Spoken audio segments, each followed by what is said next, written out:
professor of information systems at Qatar University and the CEO of Genesis Technologies. He has over 15 years in the IT sector in Canada and extensive expertise in AI, blockchain, and data analytics, and he has led research projects worth over $4.5 million. His company focuses on developing secure, scalable, and innovative technologies that bridge the gap between academia and industry. Please join me in welcoming Dr. Mazen. Thank you. Thank you, everyone. Waiting for the presentation.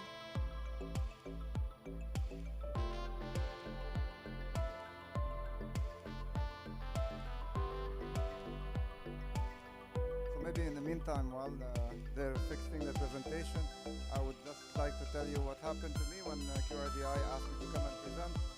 They asked me to come and present my research output, and I started to think what research output. I've been involved with QRDI for the past maybe 10, 11 years, and if I want to list all the research output that QRDI funded, it will take us the full day to discuss that.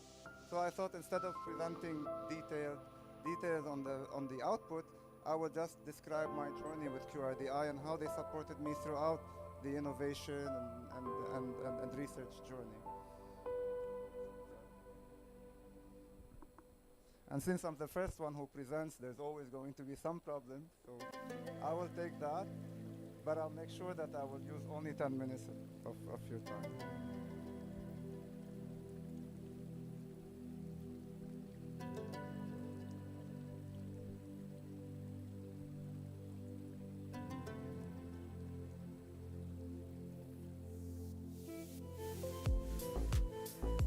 Everyone who's presenting today is in the biotechnology. I'm the only one who's in IT.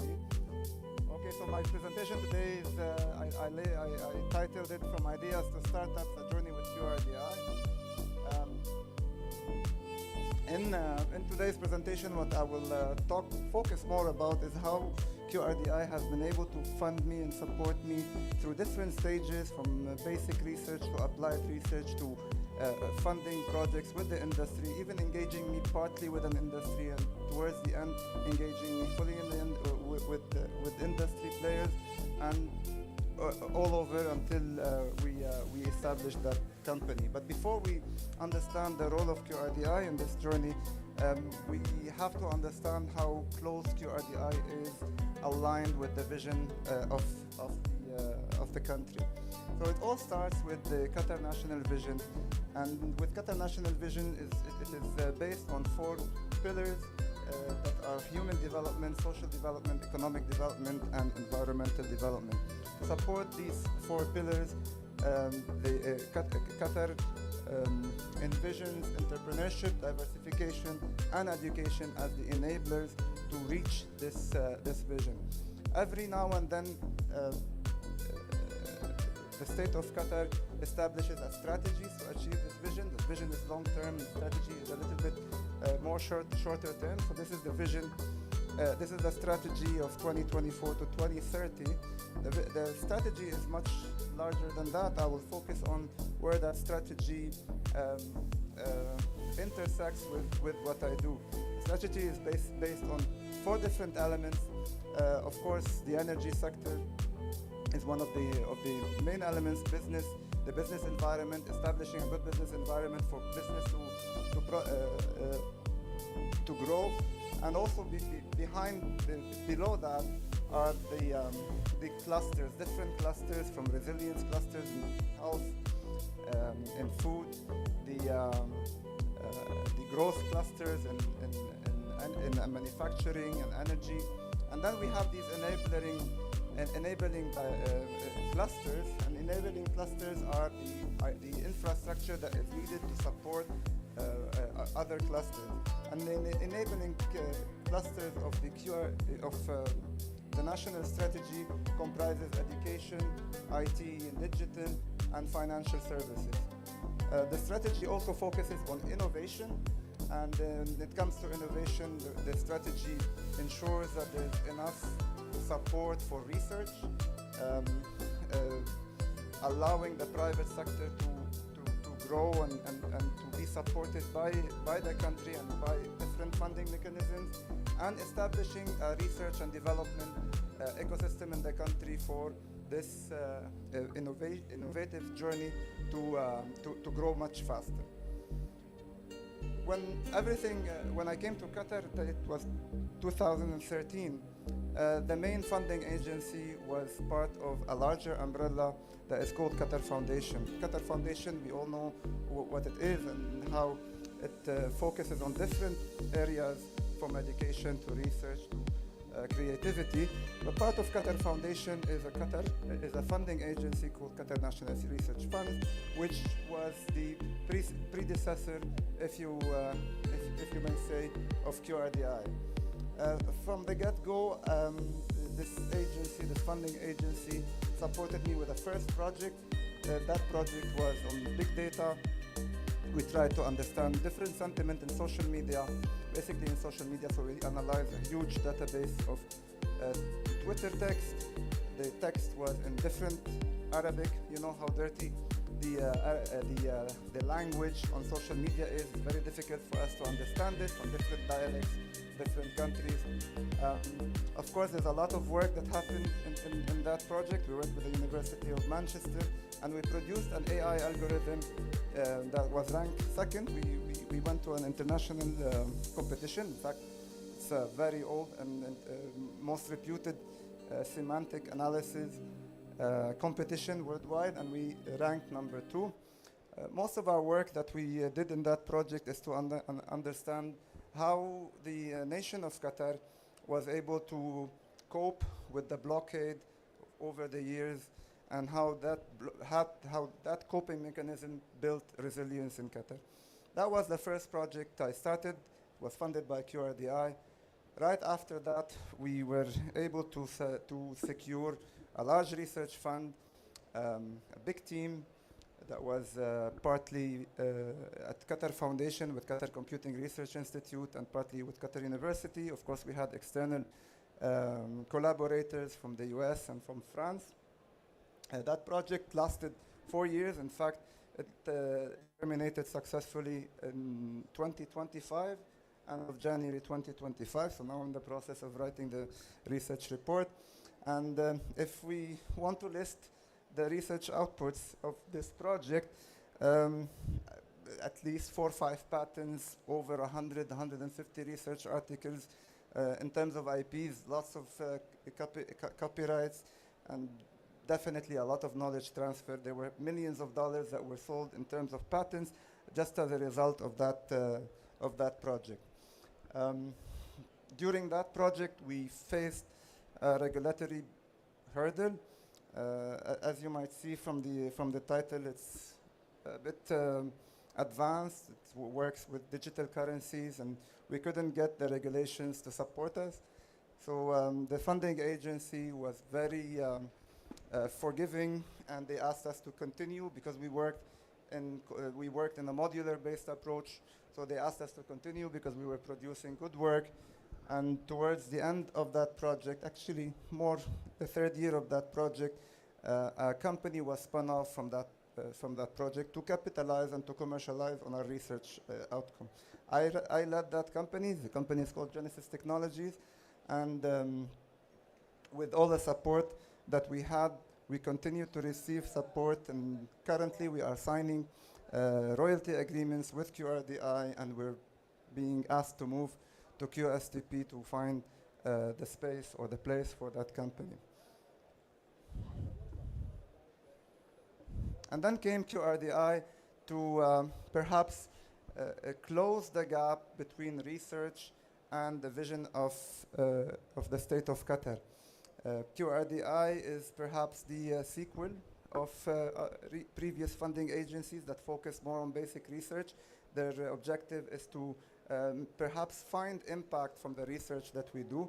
They have their framework that focuses on innovation, research, talent, funding, and the support from a regulatory framework and from a technology framework. I'll just describe what work we've done at different stages of that framework. From a research point of view, scientific research point of view, they've had several dimensions. We've applied for 4 projects. I only got one of these projects, but I think when you get a 25% success rate in these competitive projects, that's a good rate. As you see, their focus and the way QRDI aligns the vision and the strategy of the country to the research projects is close. One of the projects that we are currently working on, we started in April 2024, is an academia industry project where we work with a Turkish company and a Turkish university to produce something altogether. One thing that I would like to mention is that the IP policy of QRDI became much more flexible and much more appealing to inventors. In earlier research funds, one of the issues we had is once we produce an innovation, that innovation goes to the funding agency. With the new IP policy of QRDI, they leave that to you to handle. So that becomes a big advantage for researchers and innovators. For that project, we got funding from Turkey and from Qatar. We're working with different entities.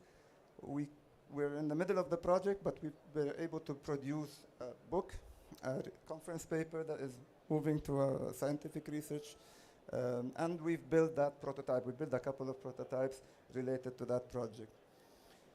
Another area where QRDI funds is in innovation. This is where they played a matchmaking game between industry and startups. So here I'm taking off my academic hat and putting on my CEO hat, where QRDI goes into the industry, work with government and with private sector to understand the needs, and then they prepare or produce an RFP, a request for proposal, where startups like mine have the chance to apply to. We've applied so far to 4 of these projects. We were close in one. We were in the finalist in one. We've learned throughout that process. And we finally got one project that was kicked off last week, on Thursday last week. We're waiting for, hopefully, another project that we submitted a couple of weeks ago. As you see, QRDI sponsors these projects. They go to customer needs to see what is needed in the industry. They work and handle the suppliers, meaning the startups that are submitting to the project. And if there's any need for identifying collaborators, they help us in doing this. Lastly, this is the last thing I would say. Dr. Ali is looking at me with, with that look. When it comes to funding, one thing that perhaps characterizes QRDI is their strategic alignment with the national vision and the mission. They're really focused on what makes an impact. If we want to fund a research project, yes, it's good to produce research and to publish, but it's also important to have an impact on our society, on our economy. They're strongly supporting the startup ecosystem here in Qatar, and they are doing the matchmaking between public and the private sector. This allowed us to perhaps shine a little bit and provide certain trust. As a startup, companies do not look at you in the same way they look at established companies. So with QRDI, the public sector here and the private sector starts establishing trust with those startups. In terms of regulatory environment, Dr. Ali, this is the last one. QRDI has the authority as a council of the country. They have the authority to update any laws or maybe work on laws that allow or enhances innovation. As I said before, that the IP policies have been improved to support innovators and creators. And they are also enabling the immigration to the country, so they're facilitating the talent mobility in the country. That's all I have to say. Thank you so much for listening. Thank you so much, Dr. Mazen. Our next speaker is Professor Ghiath Nasrallah. He's a professor of immunology and microbiology at Qatar University. He's making great stride in biomedical innovation, addressing major gaps in infectious disease diagnostics and skincare solutions. His research has led NORTest, a rapid assay for norovirus detection, and PurePore, a hydrogel designed to revolutionize acne treatment. Thank you so much for being here, Dr. Riyad.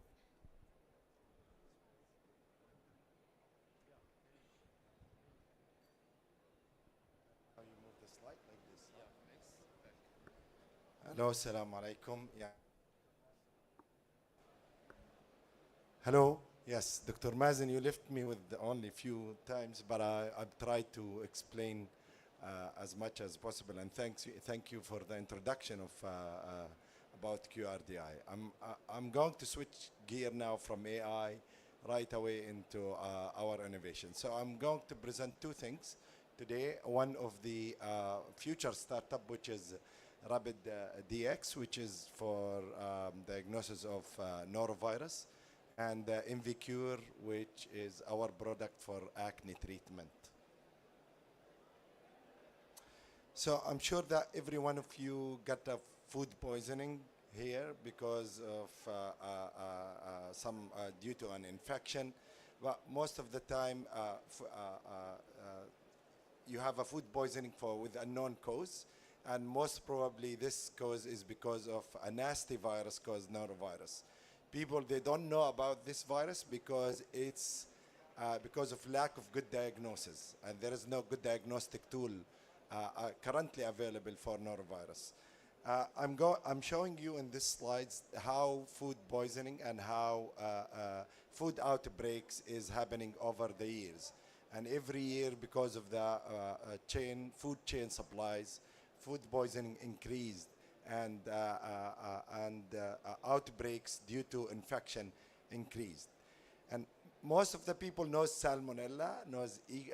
coli, but they don't know about norovirus. Actually, norovirus account for 34% of acute gastritis, and because of infection. People, as I said, because of lack of good diagnostic tool for norovirus, this virus is almost neglected. However, if you read about cruise ships outbreaks, most of the cruise ships outbreaks because of food poisoning happens because of this virus. Now, in adults, the symptoms could be asymptomatic and only last for a few days, but in children could be very severe and could lead to death. There is about 200,000 cases of death because of food poisoning with this virus.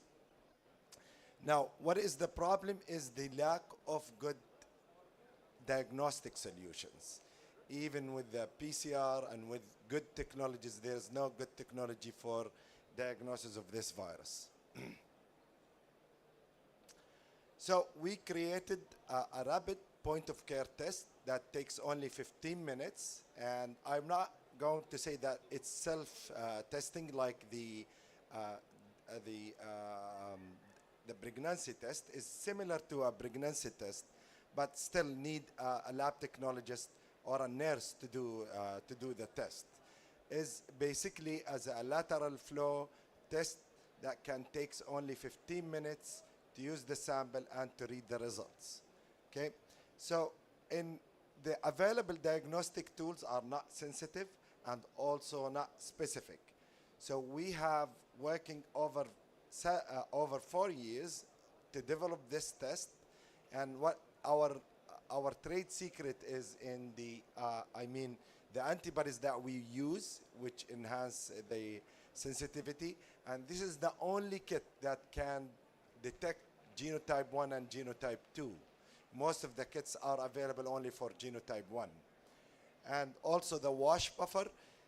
The problem with the feces testing is because of lack of specificity, and that's why you have a lot of invalid or non-valid results. So our wash buffer solution enhance the sensitivity of the available testing. And also the fluorescent particle that we use for testing is increasing the sensitivity of the test. So our patent or our innovation is both in the best antibody selection, the europium nanoparticle, and the buffer solutions. This is like same as the pregnancy test. You are going to run the test as I will show you in the video, and it's a fluorescent nanoparticle. You can read it with any fluorescent detection. And it's very commercially available. You can buy it from anywhere in the market.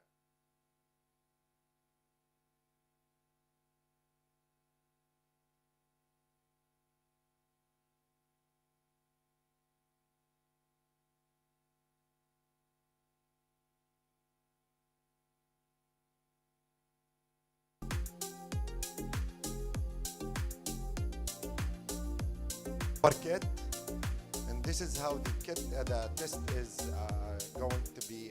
I mean, you take stool sample, you put it in the buffer solution, and you add the solution that has nanoparticle into the test, and you can apply it. Then you will apply it to the cassette like the COVID test, and you wait for 15 minutes, and you use the cube and read the test.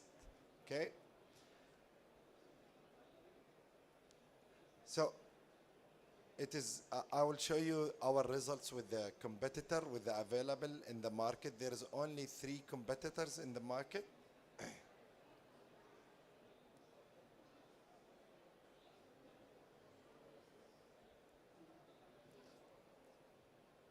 And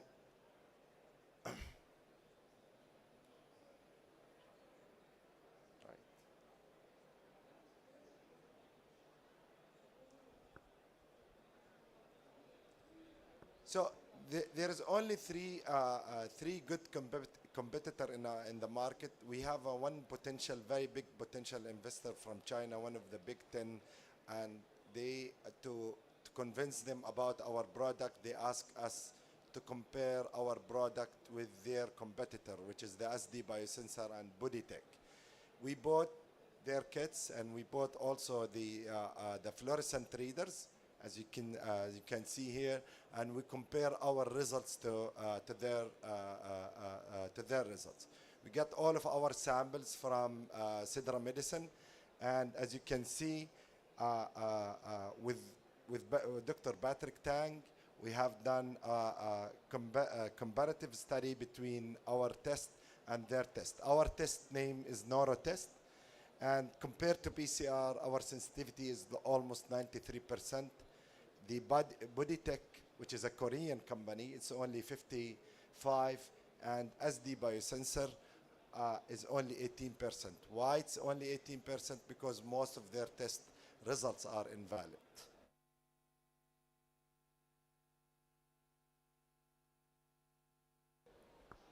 I'll switch gear now and I'll go to the other innovation, which is our hydrogel nanoparticle, which we made it for acne treatments. And our product is almost now ready for marketing, and we are just testing now different patches and make sure that it is ready for the market. It's one of the QRDI projects. And why we the product is with me right now. This is the hydrogel exfoliating gel. It is for acne treatment. It's approved by Health Canada for many dental applications and for gum treatments. However, we repurpose it and we tried it for treatment of acne. So as you know, that there is a lot of products that are available in the market. They are very expensive and also has a lot of side effects. When like the Ricotain, the most popular one, and the Ricotains has a lot of side effects. Our material, we have tested in our lab. It has a lot of, antibacterial properties, anti-inflammatories, and also made of natural compound. So with the antibiotic use, maybe you will get benefit after the acne treatment within few days. Then Staph aureus or Propionibacterium acne can develop the resistant, and the gel is not. I mean, the treatment will not be working. So the gel is made only with water, magnesium, and phosphate. And we were able to find the formula that our gel will make nanosheets. And these nanosheets are purely made of 80% water, magnesium, and phosphate. We have tested our gel in the lab for antibacterial property, and we have showed that it has a lot of effect on different type of bacteria.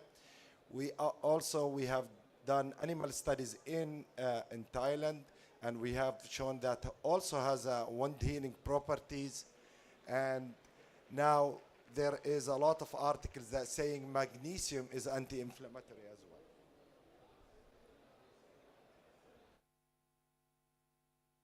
As I mentioned, it is approved by Health Canada and for dental application. And now, last week we got the US patent, and now we are going to use it, to market it for acne treatment. In my last slide, I will show you some of the people who used it. Actually, they are close to us. You can see the acne, and within 5 days after treatment, it completely disappear. And also, here I'm showing you the whiteheads. This is after 1 day of the treatment, because it's oil absorbing, so it's absorbed the oil and we know that's oil absorbing. We have done this experiment in the lab with the castor oil, and it absorbed oil. We know that's antibacterial, and because this is the white, it's from the pus producing by the bacteria. And anti-inflammatory, we still need to do some experiment to show that it's anti-inflammatory, but we think magnesium could be had an anti-inflammatory effect. Not only whiteheads, but also blackheads. Actually, this is my son, and I'm showing the results after and before. You can see the blackheads there, and after 3 days, all of the blackheads disappeared. The last thing I want to thank my collaborators, and I want to thank a special thanks to my students who developed, Salma, who developed the gel. Her and her sister are the winner of the Forbes 30 under 30 last year because of these two innovations. Thank you very much. Thank you so much, Dr. Ghiath, for your amazing outcomes. Next, we have Dr. Shadeen Balakrishnan. He's a clinical research scientist at HMC. Dr. Shadeen is at the forefront of surgical innovation, developing groundbreaking medtech solutions at HMC. His research focuses on advancing digital surgery through AI, robotics, and telementoring. Please welcome Dr. Shadeen. Thank you. Thank you, Dr. Sarah. So let me know if this is too low or too high, and I can adjust accordingly. First of all, kudos to the QRDI Council for arranging this, and such an amazing work by all my fellow speakers. It's really inspiring, and this stage is really great to be inspired and to inspire. So my name is Shadeen Balakrishnan. I'm a senior research scientist at HMC and the clinical lead for the digital surgery unit under the Department of Surgery. And today I will be presenting some of the research outcomes of our unit. So we were fortunate to be awarded a few QRDI projects, and so I will be presenting some of the research outcomes for that.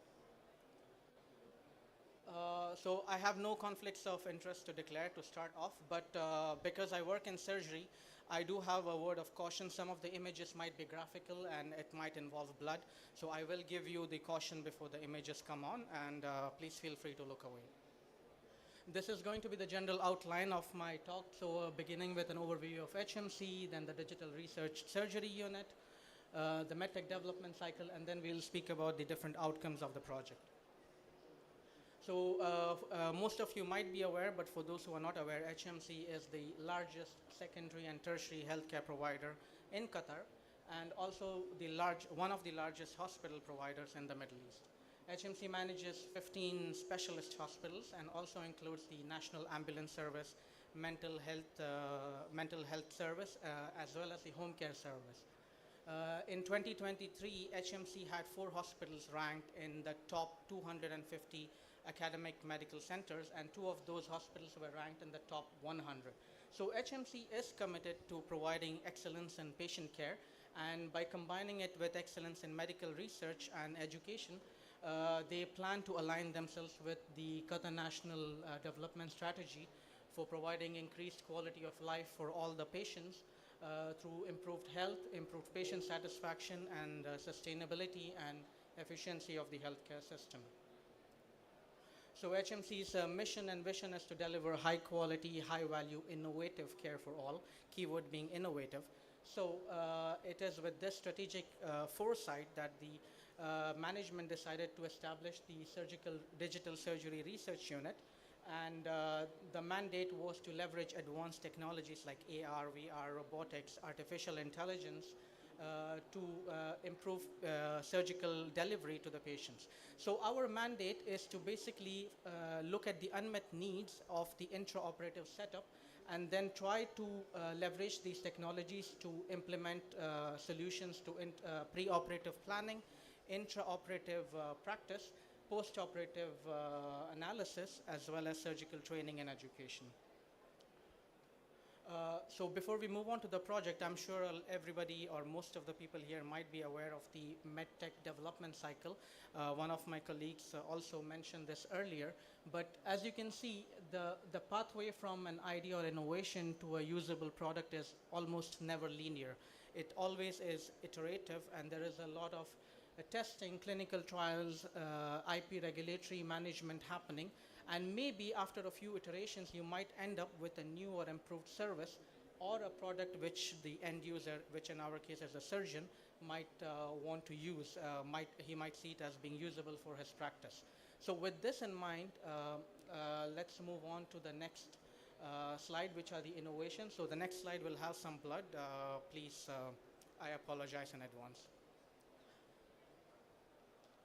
So this project was awarded as part of the NPRP, the old funding stream, the NPRP Cycle 12. It was based on surgical telementoring, and the unmet need was that the existing technologies, which had minimally invasive telemedical systems integrated, they offered very basic audio-visual connectivity. So if I was a junior surgeon or a mentee and I had a remote mentor, the most he could do was do some screen recordings and screen overlays with my hand, but the remote surgeon was not able to translate the actual movement of the tissues to the mentee surgeon. So we proposed that we would have this would of course limit the effectiveness of the mentorship, where the trajectory of the instrument is extremely important to the outcome. So our proposed solution was that we would develop an immersive AR-based telemedicine system, which would provide real-time interactive interoperative guidance using dynamic three-dimensional tooltips that were augmented onto the remote surgeon's screen. So this is a implementation of that. This was the experimental setup that was developed. This video has an audio. Is somebody in charge of the audio? But if not, what is happening is the mentor at the remote site is providing verbal communication to the mentee at the operative site. He is able to use his surgical tools, and he is able to augment these in 3D onto the mentee surgeon's screen, and he is able to couple this with verbal instructions. So what happens is the mentee is able to exactly understand what the remote expert surgeon wants to do, and he's able to translate the exact movements onto the scene and able to achieve a satisfactory result in terms of the task that he needs to do. The next project was awarded for the NPRP Cycle 13, and this was based on surgical robotics. The unmet need here was that the traditional minimally invasive surgical robotic scope systems, they relied on very discrete control mechanisms. So these were usually clutch, foot pedals, and hand controls, etc. So for the operating surgeon, this is not very intuitive. It increases the cognitive load of the surgeon, and this leads to a disruption of the different visualization streams coming his way, and downstream it leads to a lot of miscommunication or suboptimal communication between the operative staff. So our proposed solution was to create an intuitive generic robotic scope assistance system, which would be dependent on the surgeon's head motions, and it would use head tracking and control algorithms to develop a scope independent, smooth, continuous, and direct control of the camera. So the operating surgeon would not be dependent on the assistant surgeon for camera control. He could do it very intuitively with his own head motion. The hypothesis was this would improve the intraoperative visualization and reduce the surgeon fatigue. This project was done in collaboration with the University of Houston and Qatar University. So as part of this project, we developed a head motion interface where the surgeon, as you can see, is interfacing with the screen in front of him. The operative view is being changed by the tracker that is situated on his head, and when he engages the clutch, which is shown by the green box on the right side, when he engages the clutch, he is able to control the motion of the laparoscope using his head. And when he disengages the clutch, which is when it becomes a red square, he's able to move his head without affecting the laparoscope. So basically, the surgeon sees a first-person point of view of the operative field, and he's able to control it without having to rely on a third party. So additionally, in this project, we also developed a generic scope adapter, which was able to house rigid laparoscopes of any type. This included 0-degree angulated as well as articulated, and also the camera head. So this is the scope adapter, and this design was patented, and it passed the PCT phase and is right now in the national phase of the US Patent Office. Additionally, this scope adapter could also be interfaced with any existing 6-degree of freedom robotic manipulator as an actuation system in order to control the robotic mechanism. The previous two projects have already completed as part of the NPRP funding cycle. This next project is ongoing, and it is based on the buzzword today, which is surgical AI. This was awarded as part of the cycle 1 of the ARG funding stream. And the unmet need was that the current risk prediction models at the time of drafting the proposal depended mainly on preoperative data, which was imaging and EHR data. So there was a big gap in capturing the dynamic real-time intraoperative environment, leading to suboptimal prediction of the complications and then higher healthcare cost downstream. So we proposed employing advanced deep learning techniques like RNNs, LSTMs, vision transformers, etc., to integrate the preoperative with the real-time intraoperative data.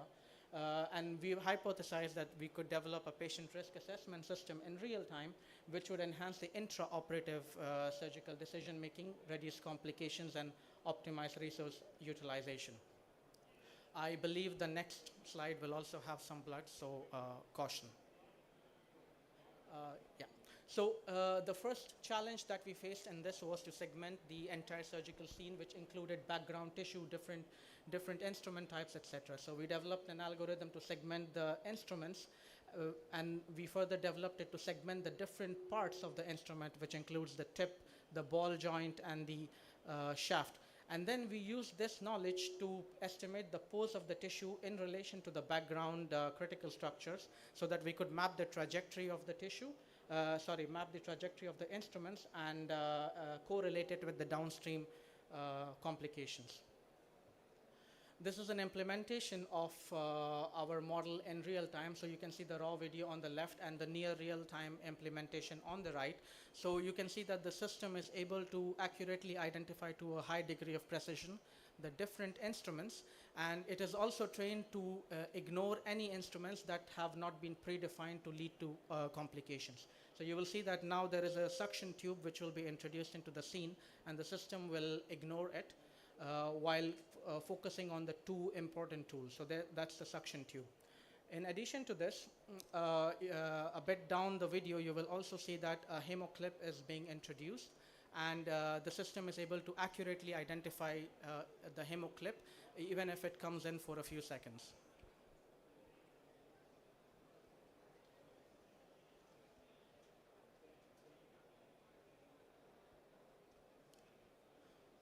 So that was detection, and we also implemented the real-time segmentation, pixel-based segmentation of the instruments. So you can see that we are trying here to define the exact boundaries of the different parts of the tooltip in near real time. We are also segmenting the suture because that's the object of interest, and there is a tissue of interest. So remember that this project was proposed before the current boom of the AI. So we are currently lacking the compute to do this in real time. But however, with the support of QRDI and HMC, we hope to get there with the new partnerships that we have developed with Azure. And this is my final slide. So I'm happy to report that some of our findings were better in comparison to the state-of-the-art model in this domain, and the findings were recently accepted into a prestigious journal in this field. So with that, I want to conclude my talk, and I'm happy to take any questions later on. You can contact me or my colleague, Dr. Nikhil, at this address if there is any talk of collaboration or further down the line. Thank you. Thank you so much. Thank you so much, Dr. Shadeen, on that amazing outcome and work. Our next speaker is Professor Sousa Zouguer. She is a professor of microbiology at Qatar University and chair of the Infectious Diseases Research Network. She had a focus on antimicrobial resistance, vaccine development, and AI-driven medical applications. She is pioneering future of infectious diseases diagnostics with her AI-enabled pathoscope, which creates a rapid culture-free sensor for detecting bacterial infectious and sepsis. Please welcome Dr. Sousa. Thank you so much, and I won't take much of your time if the microphone helps here. And I would share with you the outcome of the MPRP 12 grant that kindly got funded by QRDI. Our motto here is saving lives one scan at the time. And the reason we go for that, these are not my new slides, but that's okay. The reason when you think of the healthcare need that we have in hospital admissions and the number of infections that occurs in the community as well, there is a need to rapidly detect fatal infections like sepsis. All right, sorry about that. How do I go back? Here. I promise you I prepared better slides, but they were not updated. I forgive you. So when we talk about sepsis, we talk about rapidly fatal infection that affects 50 million people globally, and it leads to almost 11 million deaths annually that could be prevented. Besides, 80% of the cases occurs outside the healthcare system. So traditionally, how we detect sepsis, we need culture. It takes 2 to 3 days to get the results and identify the organism. It requires expertise of a microbiologist, and it takes a lot of money and time. So the solution that we came up with, we developed an AI-enabled sensor that utilizes nanotechnology as substrate and AI algorithm or model that helps in analyzing the Raman spectroscopy that we get.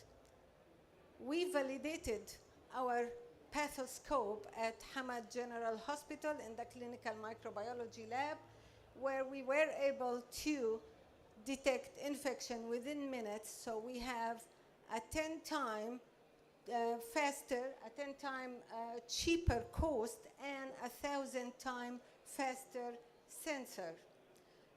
Of course, the AI was a huge enabler here because we started this project back when I was in the United States.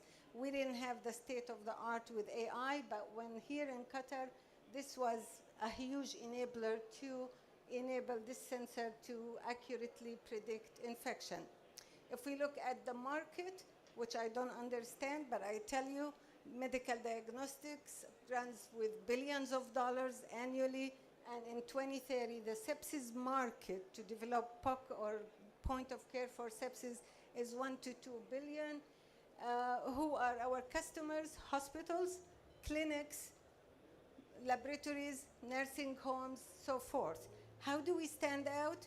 We are different than traditional culture methods where you need to culture the blood, you need to do molecular methods, PCR, ELISAs, and so forth. All requires time, money, and expertise. Our innovation is patented, and it gives real-time results. It's AI-driven analytics, and it has much lower false negative. Besides, it's much cheaper. When it comes to whatever they call it, revenue model, if we sell each test for $30, bearing in mind that we want to market to low-income countries and middle-income countries, or we could sell the hardware that we developed for this. The market of 1% of the sepsis would give estimated $30 million. Who are we? I am the microbiologist. Dr. Mohammed Chowdhury is the AI engineer, and Professor Zhao is the nanotechnologist. Here we have this pathoscope that is AI-enabled sensor that is fast, rapid, cheap, reliable, and together we hope to save lives one scan at the time. Thank you.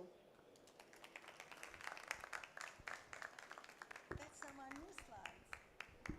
We'll see with IT. Thank you so much. Our next speaker is Dr. Mohammed Turkur. He is a research fellow at Hamad bin Khalifa University. His expertise lies in AI-driven panoramic indoor environments and extended reality applications. Please welcome Dr. Mohammed.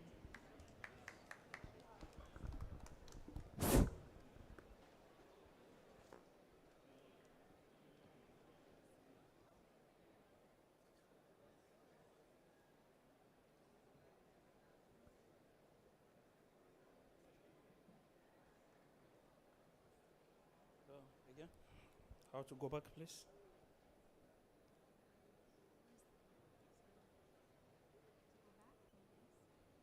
No, don't think so. How to go back? No.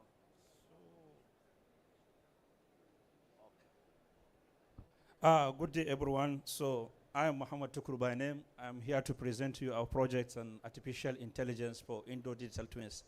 So we have been listening to our previous speakers, which mostly they talk about health-related projects.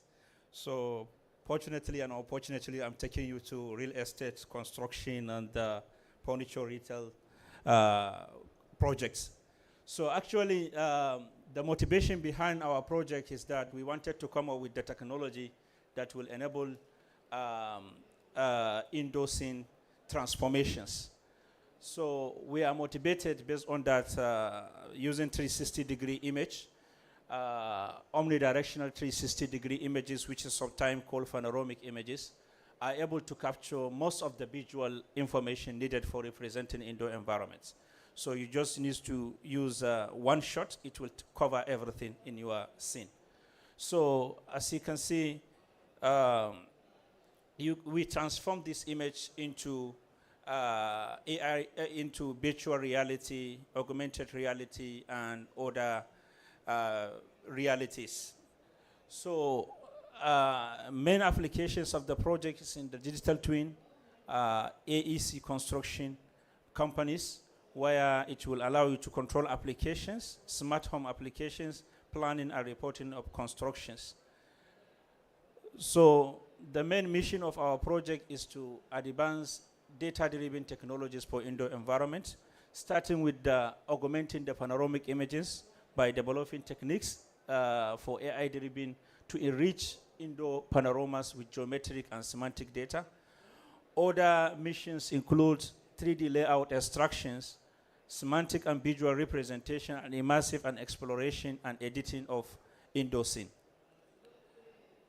So this is our work package, comprises of 5 main mini work packages. And this project is in partnership with Qatar University, researchers from Hamad bin Khalifa University, CRS4 in Italy, and we received over 5,000 USD as a grant from QRDI. So our key achievement, because the time might not be enough to explain everything. So actually, out of this project that we started 2 years ago, we have published over 15 research papers in top-tier venues, including CBFR, ICCB, among others, cited hundreds plus times globally. And we received some best paper award in conferences, and also we have been delivering some courses like in SIGGRAPH Asia this year, which is one of the leading conferences in computer graphics. So this is part of our results. So we started by developing layout extraction technique, which we call it alternate and diff 3D layout as the beginning. And we also came up with a technique for diminished reality for virtual staging. The video is displayed here. So it will allow you, by giving 360-degree image of your apartment, it will automatically provide you with an output of an empty version of it, also allow you to interact with the scene, insert virtual objects, and move around the scene.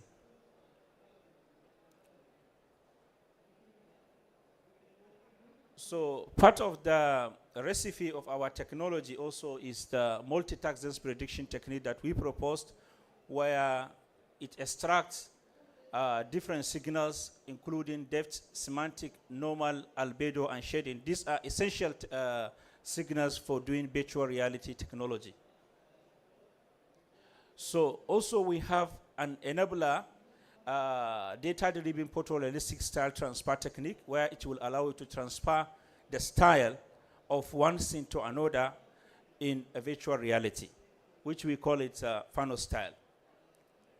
So as you can see from the top, the style images in the top column, and from the in the top row, in the first column, we have the content images. So you can automatically, by clicking operations, by using clicking operation, you can automatically transfer the style of the style image to the content image with the semantic understanding. So industry-wise, or I can say trying to participate in the paradigm shift of moving the solution from lab to market. So we have the following achievements. First of all, we have filed a patent and initiated technology transfer for our innovative solutions. We have strategic collaborations, partnership with Doha Design District and GHD for real-world project assessment and implementation. And we also created 2 startups named RealTech for transforming real estate and construction industry, and Asastech for revolutionizing furniture retail and interior design companies.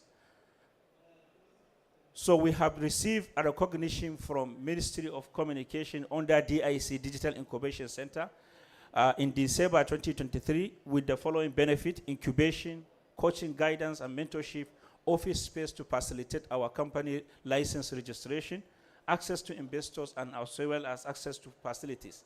So in May 2024, also we participated in QDB Hackathon, where we won a 25K free investment award. And last year, December, we participated in Innovation Center RIADA program, where we won 50K grant for our startup. So please, you can play the video for me. So actually, this is part of the solution, particularly we are utilizing for the RealTech, transforming the real estate and construction industry. So instead of you to go for physical house hunting, we are here to provide you with a solution that will help you to do the house hunting virtually. The video is still not played, please. It will allow you for virtual tour and at the same time also virtual staging. So you are at your comfort zone, but you feel like you are there in anywhere you wanted to do house hunting. So also, this is the demonstration of ASASTEC, which mainly transforming the furniture and industry and interior industry. So we came up with this mobile application that you can take a 360 degree of your apartment. Our AI technology will automatically remove the clutters, allow you to browse and insert virtual object that you wanted to buy, and also make the order while sitting at your comfort home. So imagine ordering a furniture as easy as ordering fixer. We sometimes call it as talabat for furniture. So as you are ordering fixer, you can also order furniture while sitting at your home. So one of the how we are differ with the current technology is that it will provide you with accurate room measurements, because we understand that in the reality, when you wanted to go and buy a furniture, most of the times people has to return that furniture if it is not fitting their apartment. So this technology will provide you with accurate measurement of your apartment, where when you select an object, if it is bigger than your apartment or the place that you wanted to insert it, it will alert you so that you will not make the mistake. E-purchase is there, saving you time, effort, and money, and also it will reduce the return rate and increase sales from the perspective of the sellers. So this is just to illustrate our collaboration with the DDD and GHD for transforming AEC industries. And focusing on furniture retailing business, 637 billion is recorded as the market size for furniture retailer worldwide, and 1.8 billion is recorded for Qatar alone. Imagine taking 5% of this business as part of our as our solution. In Qatar alone, we are talking about 90 million Qatari riyal. So the business compound annual growth rate is between 5 to 7% and is expected to grow. So our revenue model is to take 5% commission based on transaction, and also utilizing our technology will be charging monthly and a discounted annual fee. So this is part of our market validation. We have so far met with 15 plus furniture retailers, including IKEA, Home Center, among others. We have also interviewed more than 100 end users. We have personal experience, me recently moving from education city to Madinat Khalifa. I see the experience, the difficulties I faced when I wanted to buy furniture, and I see it how I can implement it also in our technology. So we have conducted market experiments, spent some amount on that. We are the winners of QDB Hackathon among other competitions. We have some key customers and investors that are ready to sign contract with us upon license completion. So what next? We are research-wise, we are developing indoor similarity metrics based on style codes, also floor plan computation, among other research facts. While for the entrepreneurship-wise, we are planning, we need more funding to complete our licensing and registration, though we already contracted Sovereign and Pro Partner Group to help us set up a company here in Qatar. We wanted to improve our MBF, do some more market experiment, and also customer acquisition. Therefore, we are looking for partners and investors. And here is our team, comprises of me and our marketing head, as well as the development head, and 2 technical advisors, which are professors from Hamad bin Khalifa University. So kindly scan this barcode to join us. Thank you for your time. Good job. Thank you.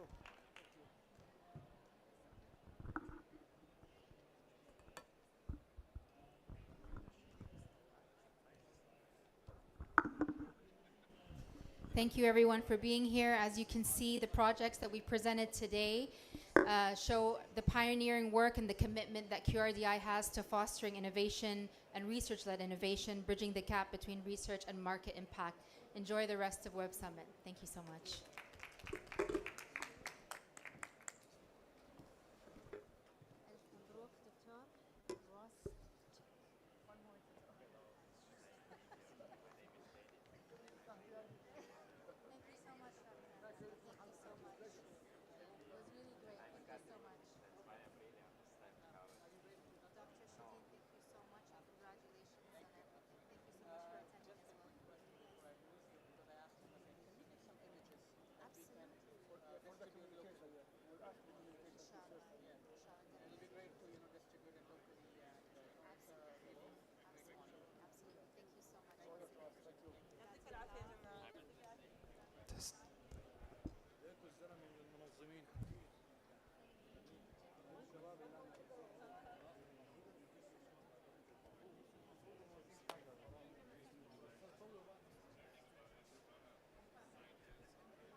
test.